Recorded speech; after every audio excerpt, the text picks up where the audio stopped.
ಚರ್ಚೆ. ಆತ್ಮೀಯ ಮಿತ್ರ ಆರ್ಕೆಸ್ಟ್ರಾ ಮಂಜು ಅವ್ರದ್ದು ಹೋಟೆಲ್ ಇನಾಗ್ರೇಷನ್ಗೆ ಆಹ್ವಾನವನ್ನು ಕೊಟ್ಟಿದ್ದರು. ಬೆಂಗಳೂರಿಗೆ ಬಂದು ಆ ಕಾರಣದಿಂದ ಪ್ರೀತಿ ವಿಶ್ವಾಸದ ಮೇಲೆ ಆ ಹೋಟೆಲ್ ಇನಾಗ್ರೇಷನ್ಗೆ ಬಂದಿದ್ದೆ. ಬಂದಾಗಲೇ ಕೂಡ ನನಗೂ ಕೂಡ ಕೆಲವರು ಮಾಹಿತಿಯನ್ನು ಕೊಟ್ಟರು. ನಾನು ಮೈಸೂರು ಉಸ್ತುವಾರಿ ಆದಮೇಲೆ ಮೂಡ ಇರ್ಬೋದು, ಬೇರೆ ಬೇರೆ ಇರ್ಬೋದು, ಯಾವುದೇ ವಿಧವಾದ ಒಂದೇ ಒಂದು ಸಣ್ಣ ಕೆಲಸಕ್ಕೂ ಕೂಡ ಬೇರೆ ಇದಕ್ಕೂ ಕೂಡ ನಾನು ಯಾವುದೂ ಕೂಡ ಕೈ ಹಾಕಲಿಲ್ಲ. ಮೂಡಾದಲ್ಲಿ ಏನೇನು ನಿವೇಶನಗಳಿರ್ಬೋದು, ಮತ್ತೊಂದು ಇದು ಬರ್ತಾ ಇದೆ. ನನ್ನ ಹೆಸರಾಗಲಿ ನನ್ನ ಬೇನಾಮಿ ಹೆಸರಾಗಲಿ ಕೂಡ ಯಾವುದೇ ಒಂದೇ ಒಂದು ಸೈಟ್ಗೂ ಕೂಡ ನಾನು ರೆಕಮೆಂಡು ಕೂಡ ಮಾಡಿಲ್ಲ.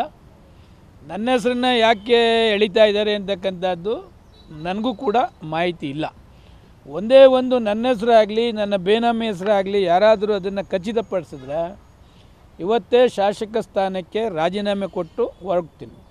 ಮೈಸೂರಲ್ಲಿ ಇದ್ದಂಥ ಅವಧಿಯಲ್ಲಿ ಒಂದೇ ಒಂದು ಕೆಟ್ಟ ಹೆಸರನ್ನು ಕೂಡ ನಾನು ತೆಗೆದುಕೊಂಡಿಲ್ಲ. ಈ ಥರ ಅವ್ಯವಹಾರ ನನ್ನ ಗಮನಕ್ಕೆ ಬಂದ ಮೇಲೆ ಸಂಬಂಧಪಟ್ಟಂಥ ಮೂಡ ಪ್ರಾಧಿಕಾರದ ಆಯುಕ್ತರನ್ನು ಚೇಂಜ್ ಮಾಡ್ತಕ್ಕಂಥದ್ದಕ್ಕೆ ಸರ್ಕಾರದ ಮಟ್ಟದಲ್ಲಿ ಪ್ರೆಷರ್ ಕೂಡ ಮಾಡಿದೆ. ಆದರೆ ಕೆಲವು ಜಾತಿ ರಾಜಕಾರಣದಿಂದ ಅವನ್ನ ಉಳಿಸ್ತಕ್ಕಂಥ ಅವನ್ನ ಕೋರ್ಟ್ ಮುಖಾಂತರ ಉಳಿಸ್ತಕ್ಕಂಥ ಕೆಲಸವನ್ನು ಕೂಡ ಮಾಡಿದ್ರು. ಆದರೂ ನಾನು ಯಾರ್ಯಾರು ರೆಕಮೆಂಡ್ ಮಾಡಿದರು ಅಂತ ಅವರೆಲ್ಲರಿಗೂ ಕೂಡ ನಾನು ಮೂಡಾದಲ್ಲಿ ಆಗ್ತಕ್ಕಂಥ ಅನ್ಯಾಯನ ಅಕ್ರಮದ ಬಗ್ಗೆ ತಾವೆಲ್ಲ ಕೂಡ ಜಾತಿ ನೋಡಬೇಡಿ, ಆ ಅಧಿಕಾರಿನ ಎತ್ತಂಗಡಿ ಮಾಡಬೇಕು ಅಂತಕ್ಕಂಥದ್ದು. ಆದರೂ ಕೂಡ ನನ್ನ ಪ್ರಯತ್ನ ಅವಾಗ ಆಗಲಿಲ್ಲ. ಅದು ಪ್ರಯುಕ್ತ ಬೇಕಾದಷ್ಟು ಇಲ್ಲಿಗಲ್ಗೆ ಕೂಡ ಆಗ ಮಾಡಿದ್ದಾರೆ. ನಾನು ಸರ್ಕಾರದ ಮಟ್ಟಕ್ಕೂ ಕೂಡ ಗಮನಕ್ಕೆ ತಂದರೂ ಕೂಡ ಅದು ಆಗಲಿಲ್ಲ. ಅದೇನೇ ಆಗಲಿ ತನಿಖೆ ಮಾಡ್ತಿದ್ದಾರೆ, ಸತ್ಯಾಂಶ ಹೊರಬರ್ತದೆ. ಬಟ್ ನನ್ನ ಹೆಸರನ್ನ ಆಗಲಿ ಯಾವತ್ತೂ ಕೂಡ ಮೂಡಾಗೆ ಇಂಥ 50-50 ಸೈಟ್ ಕೊಡಿ ಅಂತಕ್ಕಂಥದ್ದಾಗಲಿ, ಇಂಥ ಅವ್ರಿಗೆ ಸಹಾಯ ಮಾಡಿ ಅಂತಕ್ಕಂಥದ್ದಾಗಲಿ ಯಾವತ್ತೂ ಕೂಡ ನಾನು ಮೂಡ ಆಯುಕ್ತರಿಗಾಗಲಿ, ಮೂಡ ಅಧ್ಯಕ್ಷರಿಗಾಗಲಿ, ಮೂಡ ಇನ್ಚಾರ್ಜ್ ಮಂತ್ರಿಗಳಿಗಾಗಲಿ ಯಾವತ್ತೂ ಕೂಡ ನಾನು ಮಾಡಲಿಲ್ಲ. ಮೈಸೂರಲ್ಲಿ ಇದ್ದಷ್ಟು ದಿವಸ ಕೆಟ್ಟ ಹೆಸರು ತೆಗೆದುಕೊಳ್ತಕ್ಕಂಥ ಯಾವೊಂದು ಸಣ್ಣ ಕಾರ್ಯನೂ ಕೂಡ ಕಾನೂನು ಬಾಹಿರವಾಗಿ ನಾನು ಮಾಡಲಿಲ್ಲ. ಗೊತ್ತಿದೆ. ಭ್ರಷ್ಟಾಚಾರದ ಬದಲು ಈ 50-50% ಏನು ಸೈಟ್ ಕೊಡ್ತಿದ್ದಾರೆ ಅಂತಕ್ಕಂಥದ್ದು ಬೋರ್ಡ್ ಗಮನಕ್ಕೆ ಬರದೆ ಮಾಡ್ತಿದ್ದಾರೆ ಆಯುಕ್ತರು ಅಂತಕ್ಕಂಥದ್ದು ಗಮನಕ್ಕೆ ಬಂದಿತ್ತು. ಆವಾಗ ನಾನು ಸರ್ಕಾರದ ಗಮನಕ್ಕೆ ತಂದು ಆ ಆಯುಕ್ತರನ್ನು ಚೇಂಜ್ ಮಾಡಿಸ್ತಕ್ಕಂಥದ್ದಕ್ಕೆ ಪ್ರಯತ್ನ ಪಟ್ಟಿದ್ದೆ. ಚೇಂಜ್ ಮಾಡಿಸಿದ್ರೂ ಕೂಡ ಕೆಲವರು ಜಾತಿ ರಾಜಕಾರಣದಲ್ಲಿ ಇಟ್ಕೊಂಡು ಅವ್ರನ್ನ ಕಂಟಿನ್ಯೂ ಮಾಡಿಸ್ತಕ್ಕಂಥದ್ದಕ್ಕೆ ಮಾಡಿದ್ರು. ಅವಾಗ ಕೋರ್ಟ್ಗೂ ಹೋದರು. ಕೋರ್ಟಲ್ಲಿ ಅವಾಗ ಇನ್ನೂ ಅವ್ರದ್ದು ಟರ್ಮ್ ಮುಗಿದಿಲ್ಲ, ಅಲ್ಲಿ ಗಂಟೆ ಕಂಟಿನ್ಯೂ ಆಗಬೇಕು ಅಂತಕ್ಕಂಥದ್ದು ಕೂಡ ಮಾಡಿದ್ರು. ಆಗ ಕೋರ್ಟ್ ಆದೇಶವನ್ನು ನಾವು ಪಾಲನೆ ಮಾಡಬೇಕಾಯ್ತು. ಕೋರ್ಟ್ ಆದೇಶ ಮುಗಿಯ ತನಕ ಅದು ಇಲ್ಲೇ ಕಂಟಿನ್ಯೂ ಆದರು. ಆವಾಗಲೇ ನನ್ನ ಗಮನಕ್ಕೆ ಬಂದು ಸರ್ಕಾರಕ್ಕೂ ಕೂಡ ನಾನು ಮಾಹಿತಿಯನ್ನು ಕೊಟ್ಟಿದ್ದೆ.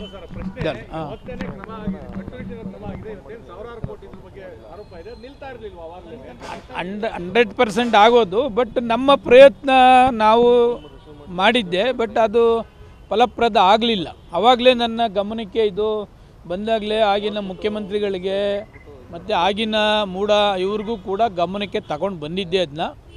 ಅದನ್ನು ಏನೇನು ಕಾನೂನು ಬಾಹಿರವಾಗಿ ಮಾಡ್ತಿದ್ದಾರೆ, ಏನೇನು ಅಧ್ಯಕ್ಷ ಕಮಿಟಿಗೂ ಗೊತ್ತಿಲ್ಲದೇ ಇದೆಲ್ಲ ಮಾಡ್ತಿದ್ದಾರೆ ಅಂತಕ್ಕಂಥ ಮಾಹಿತಿಯನ್ನು ಕೂಡ ಕೊಟ್ಟಿದ್ದೆ.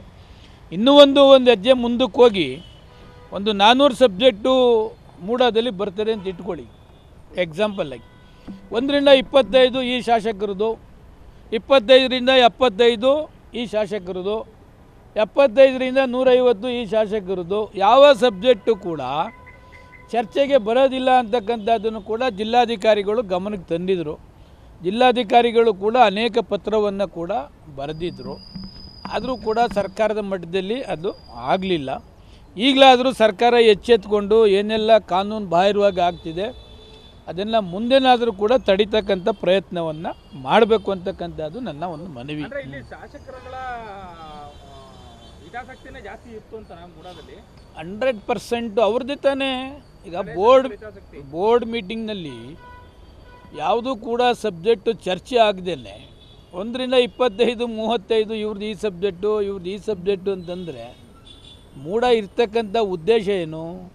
ಯಾರಿಗೆ ನಿವೇಶನ ಮಾರ್ಕೆಟ್ನಲ್ಲಿ ತೆಗೆದುಕೊಳ್ಳೋಕೆ ಆಗೋದಿಲ್ಲ ಅಂಥವ್ರಿಗೆ ಮೂಡದಲ್ಲಿ ನಿವೇಶನ ಕೊಡಬೇಕು ಅಂತಕ್ಕಂಥದ್ದು ಉದ್ದೇಶ. ಆ ಉದ್ದೇಶದ ಪ್ರಕಾರ ಆಗಲಿಲ್ಲ ಅಂತಕ್ಕಂಥದ್ದು ಕೂಡ ನನಗೂ ಕೂಡ ಮಾಹಿತಿ ಇತ್ತು. ಆ ಮಾಹಿತಿಯನ್ನು ಸರಿಪಡಿಸ್ತಕ್ಕಂಥದ್ದಕ್ಕೆ ನನ್ನ ಕೈಯಲ್ಲಿ ಆಗಲಿಲ್ಲ.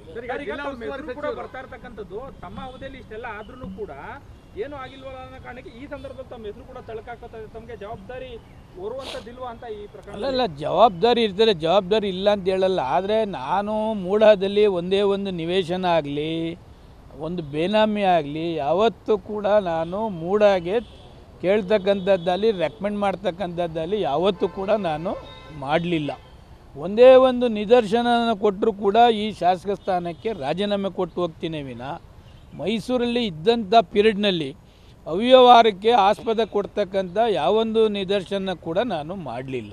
ಸರ್, ಈಗ ಜಿಲ್ಲಾ ಉಸ್ತುವಾರಿ ಸಚಿವರು ಒಂದು ಹೇಳಿದ್ರು, ಈ ಶಾಸಕರನ್ನು ಒಳಗೊಂಡ ಕಮಿಟಿಯನ್ನು ರದ್ದುಪಡಿಸಿ 3 ಜನರ ಸಮಿತಿ ಮಾಡಬೇಕು ಅಂತೇಳಿ ಅದನ್ನು ತಾವು ಸ್ವಾಗತಿಸ್ತೀರಿ. ಯಾಕಂದರೆ ಶಾಸಕರೇ ಆ ಕಮಿಟಿ ನಾನೇನು ಮಾಡಿದೆ ಮೂಡಾದಲ್ಲಿ ಬೆಂಗಳೂರು BDಯಲ್ಲಿ ಏನು ಮಾಡಿದ್ದು ನಾವು ಬೆಂಗಳೂರಲ್ಲಿ 28 ಜನ MLAಗಳು 10 ಜನ MLCಗಳಿರ್ತಾರೆ. ಅದಕ್ಕೆ 2 MLAಗಳನ್ನ BDA ಮೆಂಬರ್ ಮಾಡಬೇಕು ಅಂತ ಮಾಡಿದ್ರು, 2 ಕಾರ್ಪೊರೇಟರ್ಸ್ ಮಾಡಬೇಕು ಅಂತ ಮಾಡಿದ್ರು, 4 ಜನ MLA MLC ಇಲ್ಲದೇ ಇರ್ತಕ್ಕಂಥವ್ರನ್ನ ಕಾರ್ಯಕರ್ತರು ಮಾಡಬೇಕು ಅಂತಕ್ಕಂಥದ್ದು ಬೆಂಗಳೂರು ಡೆವಲಪ್ಮೆಂಟ್ ಅಥಾರಿಟಿಲಿ ಮಾಡಿದ್ರು.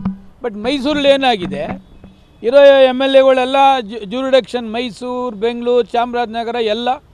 ಆಮೇಲೆ ಕೆಲವು MLCಗಳು ಮಂಡ್ಯದಲ್ಲಿ MLC ಆದ್ರೂ ಶ್ರೀರಂಗಪಟ್ಟಣಕ್ಕೆ ಬಂದು ಅಡ್ರೆಸ್ ಕೊಟ್ಟು ಅಲ್ಲೂ ಮೂಡ ಆಗ್ತಾಯಿರ್ತಾರೆ. ಇದನ್ನು ಸಿಸ್ಟಮ್ನ ತೆಗೆದ್ರೆ ಅಟ್ಲೀಸ್ಟ್ ಮೂಡ ಒಂದು ಡೆವಲಪ್ಮೆಂಟ್ ಆಗ್ತದೆ. ಅದನ್ನು ಟ್ರೈ ಮಾಡಿದ್ರು ನಾವು, ಅದಾಗಲಿಲ್ಲ. ಸರ್, ಈಗ ಇಲ್ಲಿ ಒಂದು ಪ್ರಶ್ನೆ ಸರ್, ನಿಮ್ಮ ಕಾಲದಲ್ಲೇ ಕೂಡ ಈ 50-50 ಅನುಪಾತಕ್ಕೆ ಒಂದಷ್ಟು ಮಾರ್ಪಾಡಾದಂತಿತ್ತು. ಯಾವ ರೀತಿಯಾಗಿ ಮಾರ್ಪಾಡಾಯಿತು ಅಂತ ಸರ್? ಅಂದರೆ 50-50 ಅನುಪಾತ ಆ ಡೇಟಿಂದ ಮುಂದಾಗ ಆಯ್ತಾ ಅಥವಾ ಹಿಂದೆ ಇದ್ದ ಎಲ್ಲ ಕೇಸ್ಗಳಿಗೂ?